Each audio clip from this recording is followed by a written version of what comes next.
Fíjense que ya la segunda parte de esta clase inicia con máximos y mínimos, que es la siguiente de las aplicaciones que vamos a estar trabajando.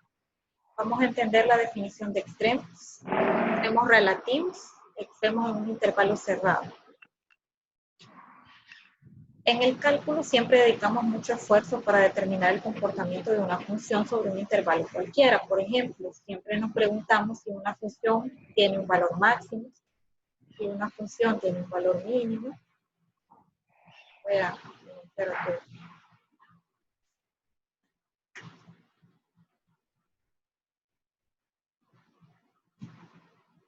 Si la función es creciente o es decreciente.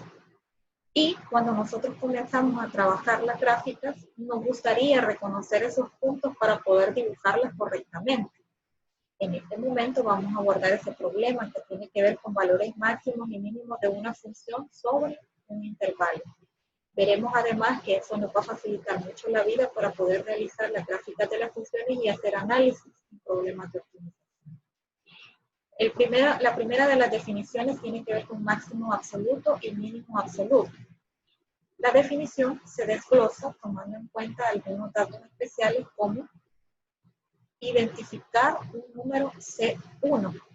Este C1 debe pertenecer al dominio de la función. Y luego se evalúa sobre la función f.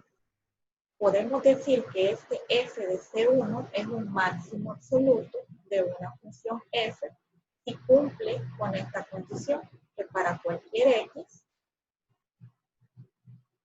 que pertenece al dominio de la función, se tiene que la imagen de cualquier x es más pequeña que ese número f de C1.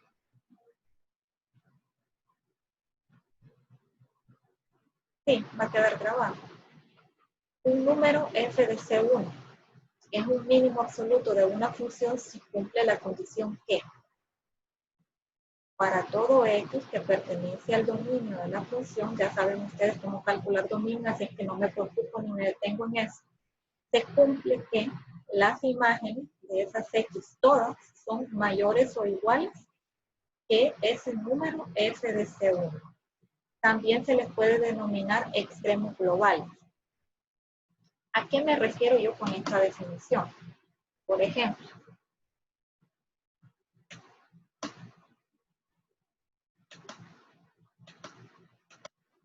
imaginémonos que yo tengo una función cualquiera.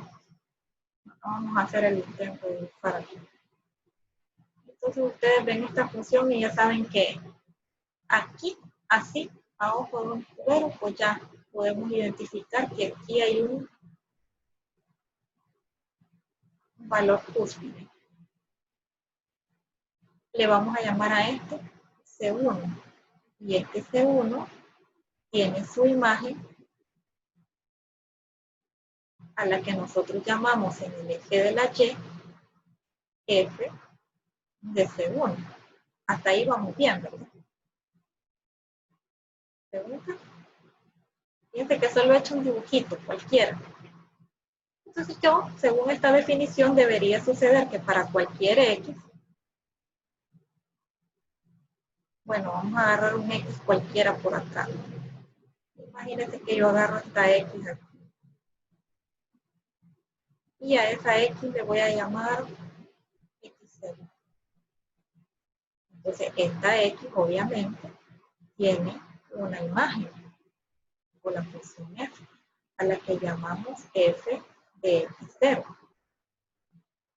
Y observamos que esta imagen queda por debajo de f de C1, pero pudo haber sido una casualidad. Así que voy a agarrar otra x cualquiera. Imaginémonos que agarro una x por aquí.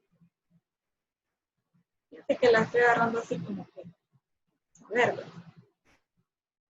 Entonces, al agarrar este valor de x, llamémosle x1, pudo haber sido un número cualquiera. Al llegar aquí, se convierte en f de x1. Y vemos que ese x1 también quedó por debajo de f de C1. ¿Qué significa? Que esto lo que quiere decir es que toda imagen diferente de f de C1 debe ser más pequeña o quedar por debajo de la imagen de f de C1. ¿Vamos bien hasta ahí? Pregunta.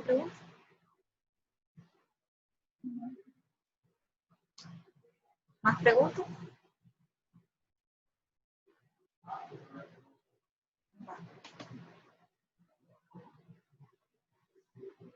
Vamos a la siguiente.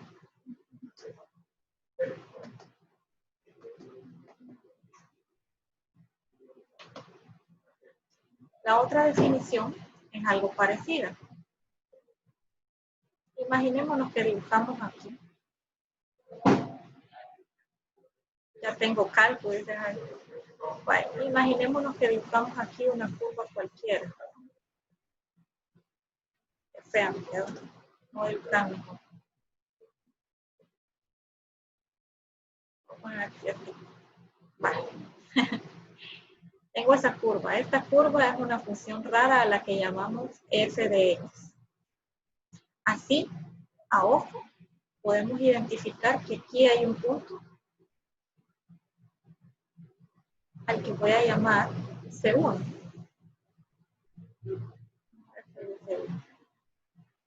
Entonces aquí, este C1 tiene una imagen bajo F a la que llamamos F de C1. Todo bien hasta ahí, ¿verdad? Fíjense que elegí el más pequeño, el que está más abajo, este de acá.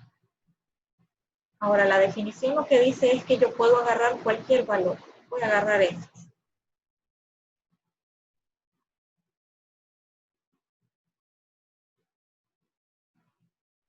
A este yo le voy a llamar, voy a dibujar hasta acá. A este yo le voy a llamar X0. Ese X0 tiene una imagen a la que llamamos F de X0. Y la condición dice que para cualquier X que yo agarre, en el dominio de la función, debería pasar que ese F de C1 siempre quede por debajo. Ay, sí cumplió porque quedó abajo, ¿no? Quedó abajo. Agarremos otro valor. Imaginémonos que agarramos un aquí.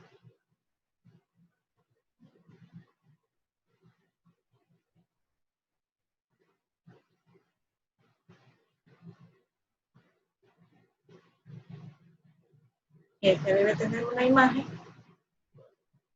a la que llamamos f de x algo. Le voy a llamar x1 para que su imagen se llame f de x1. Y vemos que esa f de x1 evidentemente quedó por encima de f de c1. O sea que f de c1 sigue siendo el más pequeño.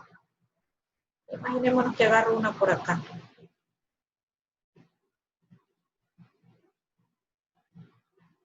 Esta tiene su imagen en el eje de las y. Le voy a poner x2 y su imagen se va a llamar f de x2.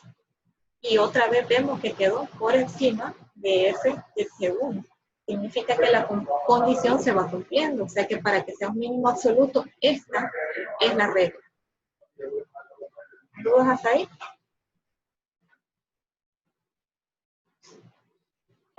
¿Problemas? ¿Quejas? ¿Está? Vaya, yo no sé ustedes, pero a mí siempre me afligía el hecho de que, número uno, no sé si son súper buenos para dibujar, o sea, para hacer la gráfica. Y tampoco sé si tienen la capacidad ustedes de identificar así de ojo cuál es el máximo y cuál es el mínimo. Si han sido bien diligentes, pues me imagino que pueden de una parábola calcular los vértices. Sí.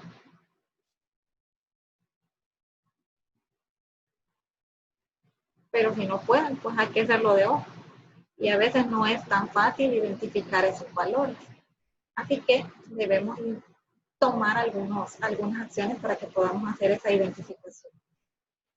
El teorema que vamos a utilizar comienza diciéndome que hay que garantizar que f sea una función continua.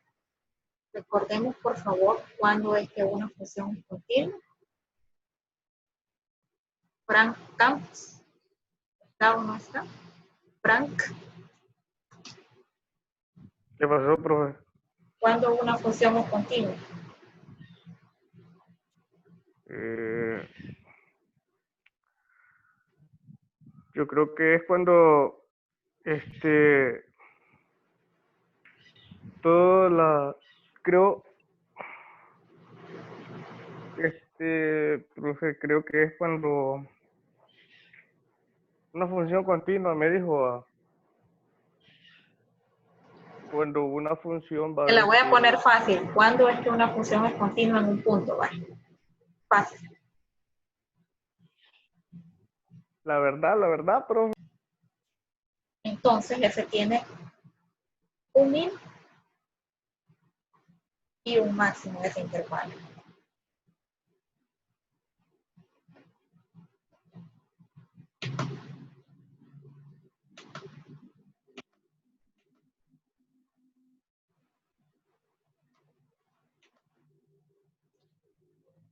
Si hay un intervalo abierto que contiene a un número c,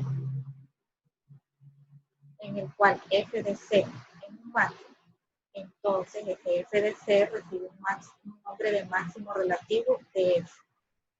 O se podría afirmar que tiene un máximo relativo en, mira, coordenada x, a la que en este momento se le da el nombre de c, y coordenada y, a la que en este momento le damos el nombre de f de c. Quiere decir que necesito, para determinar el máximo relativo, estos dos datos, tanto c como f de c. Si hay un intervalo abierto que contiene a un número al que llamamos c, en el cual f de c es un mínimo, o sea, el más chiquito, así como les expliqué en la gráfica, entonces f de c recibe el nombre de mínimo relativo de f. Pues se podría afirmar que se tiene un mínimo relativo en este punto. O sea que para dar una respuesta de cuál es un máximo, cuál es un mínimo, necesitas coordenada x y coordenada y. ¿Por qué la licenciada aclara esto? Pues porque algunas veces se conforman con obtener el valor c y nosotros necesitamos las coordenadas. Y ahí viene una definición importante. Si f tiene un máximo relativo o un mínimo relativo en un número x igual c, que era el que estábamos hablando en la definición de la presentación, entonces c es un punto crítico de f. Por ejemplo, vamos a encontrar el valor del número crítico y posteriormente del punto crítico de la función. Fíjense que vamos a hacer estos ejemplos, pero por ahorita nos vamos a desconectar un momentito y nos vamos a volver a conectar para que no me quede yo a medias explicando el ejercicio. ¿Les parece bien?